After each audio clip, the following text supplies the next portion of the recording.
This is a discussion of Problem 11 on Homework 7.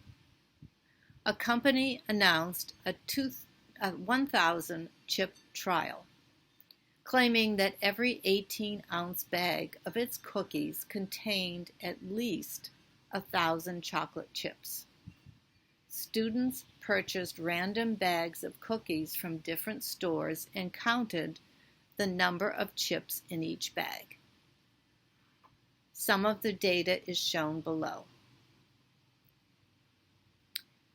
So check the assumptions, and the assumptions are that the data is from a random sample so that we can assume that they are independent. Now we're asked to construct a histogram. Well, in planning a histogram, we would like to know where to start the histogram. These are sorted from smallest to largest. So the smallest number of chips was 1,008, and the largest was 1,484. So I'm thinking we could start our histogram a little bit less than the minimum. So maybe start the histogram at 1,000 and go up in increments of 100. So what we're going to do is we're going to pick this little icon here, which is going to allow us to open the data in StatCrunch. They are arranged from smallest to largest. We're going to pick Graph, Histogram. The data is in the column labeled Variable 1. We would like to start our bins at 1,000, and we would like to go up in increments of 100, and then compute. So here's the histogram.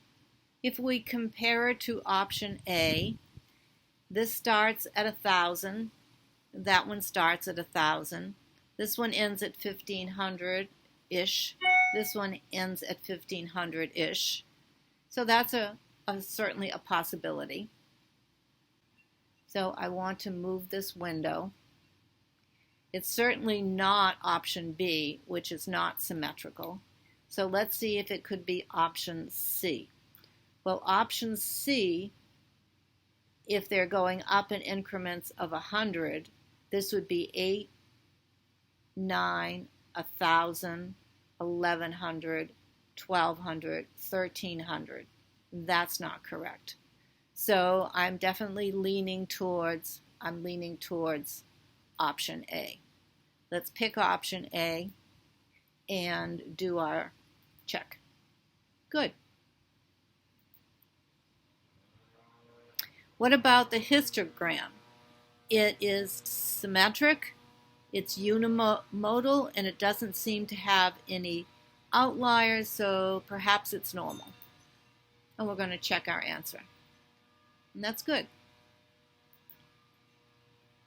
So now we want a 95% confidence interval. So we're going to go to question help. No. We're going to open it up again, open it in StatCrunch, and we're going to do stat, tstat, one sample with the data, and variable 1 is where the data is, 95% confidence interval, and compute. So I'm jotting down lower limit 1148.72, upper limit 1341.478, and we're going to close this, and we only need one decimal place. So to one decimal place, this is 1148.7, and to one decimal place, this is 1341.5. And we're going to check our answer, which is good. Finally, what does this say about the company's claim that it has at least 1,000 chocolate chips. Well, you'll notice that this boundary is completely above 1,000. So we're 95% confident that it has at least 1,000 chips. So we have to be a little bit careful here. 1,000 is below any of the values in this interval. So I guess I'm going to choose between option A, which says that every bag contains at least 1,000 chips, and option D, which says that the mean number of chips is likely 95% sure to contain more than 1,000 chips. So that's what I'm going to choose. I'm going to check that, and that's good.